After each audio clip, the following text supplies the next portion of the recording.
millones de euros. Si tiene el nombre, por ejemplo, brasileño, vale 20 millones. Si tiene un nombre español, vale 50 millones. Y si tiene un nombre inglés, tiene 100 millones. Antes les comentaba, por ejemplo, el caso de Brasil en Sudamérica, que le saca una ventaja abismal al resto de los países sudamericanos, que no pasa con los brasileños. Y es justamente por esto, porque los brasileños tienen esa virtud de adaptarse mucho más rápido que el futbolista promedio sudamericano o que muchos de los jugadores de otros destinos europeos, países, y me refiero a lo económico. Brasil es un país muchísimo más desarrollado en lo económico que cualquier otro país sudamericano. ¿Por qué este meme que se hizo tan popular en muchas redes sociales de que si un jugador tiene cierto nombre vale 2 o 3 millones de euros? Si tiene el nombre, por ejemplo, brasileño vale 20 millones, si tiene un nombre español vale 50 millones y si tiene un nombre inglés tiene 100 millones. Creo que me entienden a dónde quiero apuntar y por qué hay ciertos países como los que mencioné, España, Inglaterra, Brasil, en los cuales sus jóvenes promesas, con apenas algunos partidos en sus selecciones juveniles o en algunos partidos en sus equipos, valen millones y millones, cuando otros jugadores que destacan mucho más en sus equipos, después valen muchísimo menos. Hay países de los cuales sus jugadores valen muchísimo más que el del resto. Antes les comentaba, por ejemplo, el caso de Brasil en Sudamérica, que le saca una ventaja abismal al resto de los países sudamericanos. Hay otros países europeos históricos, como el caso de Inglaterra, como el caso de España, podríamos también sumar el caso de Francia, cuyos jóvenes talentos también, con apenas 20, 30 partidos en primera división y quizás con algún partido en su selección, rápidamente ya se habla que estos jugadores valen 100, 150 millones de euros. Por ejemplo, la venta de cualquier jugador joven fuera de las 5 grandes ligas europeas, es muy difícil encontrar un futbolista que supere los 30, 35 millones de euros. Cuando estamos hablando que cualquier jugador dentro de las 5 grandes ligas vale arriba de 60 o 70 millones de euros. Y me refiero a jóvenes talentos en la liga belga, jóvenes talentos en la liga turca, jóvenes talentos en la liga portuguesa o mismo también en algunos casos en ligas más periféricas que sin ningún tipo de duda después terminan siendo los jugadores que una vez que llegan a las grandes ligas valen 80, 100, 120 millones de euros. Sin embargo, cuando están en esas ligas, siendo muy jóvenes, con 17, 18 años, ni por asomo se pueden acercar a esos valores. Y probablemente el caso más marcado ocurra en Sudamérica, donde hay países como Venezuela, países como Colombia, países como Ecuador, Chile, Paraguay, Uruguay, que tienen grandísimas canteras, grandísimos jugadores, pero que sin embargo, una vez que los venden, es muy difícil que un jugador valga más de 10 millones de euros. No a tal escala le ocurre al fútbol argentino, un fútbol que está llenísimo de grandes talentos, que sus jugadores una vez que están en Europa, como ocurrió por ejemplo con Enzo Fernández, valen 120 millones de euros, Alexis McAllister lo mismo, Lautaro Martínez, muchísimos jugadores de este calibre que una vez que ya están en el fútbol europeo con un par de partidos, parece que su valor cambiara rutilantemente, pero que cuando está en el fútbol argentino es casi imposible encontrar un futbolista argentino que valga más de 20 millones de euros, a pesar de tener quizás varias temporadas en primera, a pesar de varias temporadas marcando muchos goles y en un gran rendimiento, parece que en el fútbol argentino esos jugadores no valen para Europa.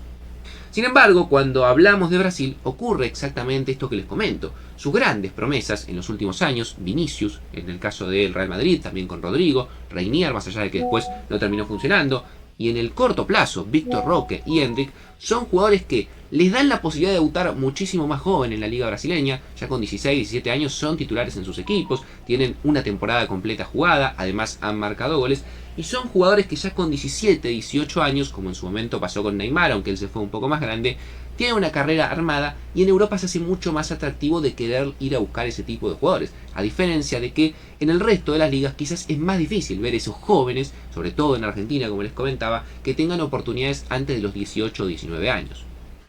Lo que ocurre muchas veces también es la vidriera que evidentemente te da la liga y la competitividad que pueden tener. No es lo mismo con 16, 17 años debutar en una de las 5 grandes ligas europeas y empezar a tener continuidad, empezar a resaltar en un equipo importante. Lo mismo en Brasil, que tienen una liga muy ordenada y de las más competitivas de Sudamérica, que es un jugador que lamentablemente quizás termina destacando en la liga venezolana, con todo el respeto del mundo para los equipos de Venezuela, pero que sabemos perfectamente que no pueden ni empezar a competir con la liga brasileña, o quizás destacar en el marco europeo, en la liga belga, en la liga turca o en la liga de Suiza. Es muy diferente esa vidriera, es muy diferente la competitividad que tiene cada una de estas ligas.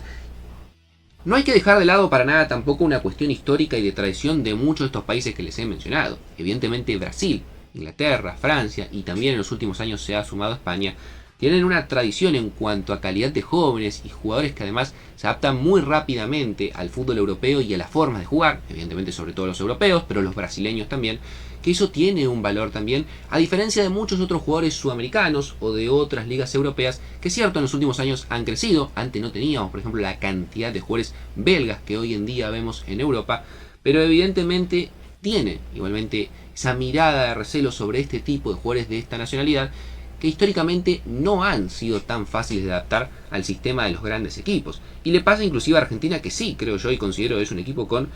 o mejor dicho, una selección o un país con muchísima más tradición. La gran mayoría de esos jugadores necesita dar un paso intermedio, pasar quizás por un equipo de la liga portuguesa, pasar por un equipo quizás no tan importante de alguna de las 5 grandes ligas, antes de dar el salto a un equipo importante, que no pasa con los brasileños. Y es justamente por esto, porque los brasileños tienen esa virtud de adaptarse mucho más rápido que el futbolista promedio sudamericano o que muchos de los jugadores de otros destinos europeos. Y por último dejé para el final la razón que no tiene nada que ver con lo futbolístico, pero que es evidentemente un motivo muy importante, y es la realidad de cada uno de estos países, y me refiero a lo económico. Brasil es un país muchísimo más desarrollado en lo económico que cualquier otro país sudamericano, es un país en los cuales su liga está mucho mejor sustentada en cuanto a sponsors y derechos televisivos, lo cual hace también que quizás que vengan a buscar a un joven de 16, 17 años por 20 millones o menos, como ocurre en el resto de los países de Sudamérica, no es atractivo. Si no les ofrecen realmente 45, 50, una cifra que les mueva la estantería, ni siquiera se lo piensan en vender y se lo quedan. En cambio, en cualquier otro país, inclusive en Argentina, si vienen con una oferta de 15, 20 millones de euros, ya es un montón de dinero tanto para la liga como para el club y para la economía de ese país que lamentablemente no maneja esos valores. Y esto también es una cuestión fundamental que se ve sustentada en la gran mayoría de estas ligas. Y quizás hay otros países que económicamente sí están desarrollados en Europa, como los que comentaba antes, Bélgica, Suiza y demás, pero claro, sus ligas no están tan desarrolladas económicamente. Y esto hace que también para poder sustentar necesiten vivir de las ventas de jugadores y no puedan esperar quizás a que venga una oferta de 60, 70 millones de euros y se tenga que conformar simplemente con 30, 40 para que justamente el club y las operaciones diarias que tiene el mismo puedan seguir subsistiendo. E é isso aí, pessoal. Muito obrigado por assistir até aqui e até a próxima.